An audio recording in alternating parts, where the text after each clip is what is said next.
Morning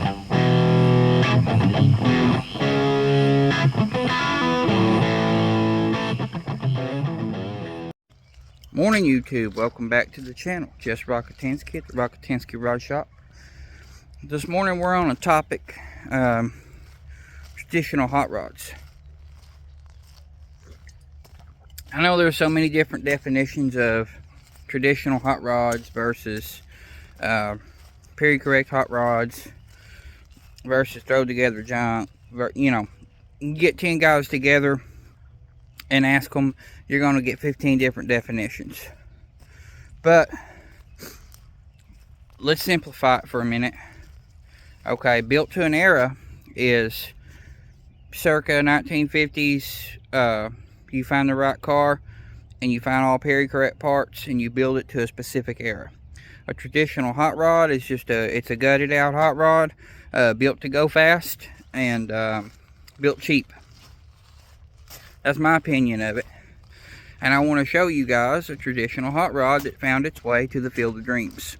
I think this is really cool and I had to have it. I didn't need it, but I had to have it. Check this bad bitch out. Alright, this is a 57 Ford short bed pickup.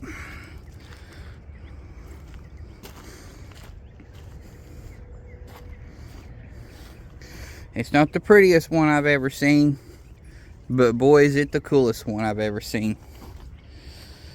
Because this is a real traditional hot rod. This was built in the late 60s. And it was built low budget. And it was built to go fast. That's a 394 Oldsmobile motor. They cut the firewall and beat it back to recess it. They welded a solid plate to the front axle and they mounted her solid right there. It has the Slim Jim transmission. It is hooked up to the factory Ford steering column. This is a 3-speed. This was a 6-cylinder truck. This was nothing special.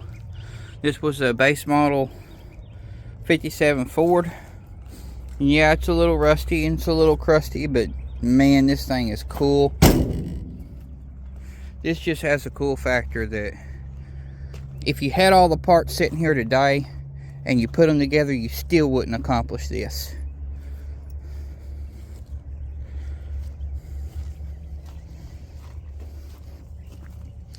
The engine turns over by hand and it has clean oil in it. It should be a runner. And they parked this truck due to the fuel pump being out. The fuel pump went out and they got another one, but it wasn't the same pump. And parked it. So the guy that built this truck, I'm assuming, put this together when he was a younger man. And he drove it until he was an old man. And he hot rodded it and it changed a little bit throughout the years. It was painted white. It was originally mint green. I think they painted it white. They painted it blue. I can't really explain the seat. It's like a late 80s Chevy truck seat. And that's probably like one of the last modifications he did to it before he parked it in '96. So it's been off the road since 1996. But it's not going to stay off the road for long. We're going to come back down here this afternoon and we're going to try to get rollers on it where we can move it around. And we're going to vacuum all this crud and crap off the engine block and do what we got to do to get this thing fired up.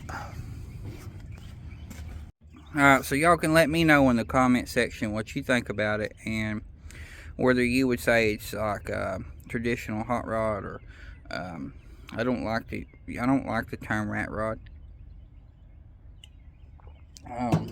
This thing was a rat rod before rat rods were cool, I guess, but in my opinion it's a hot rod because that's what he built it to be.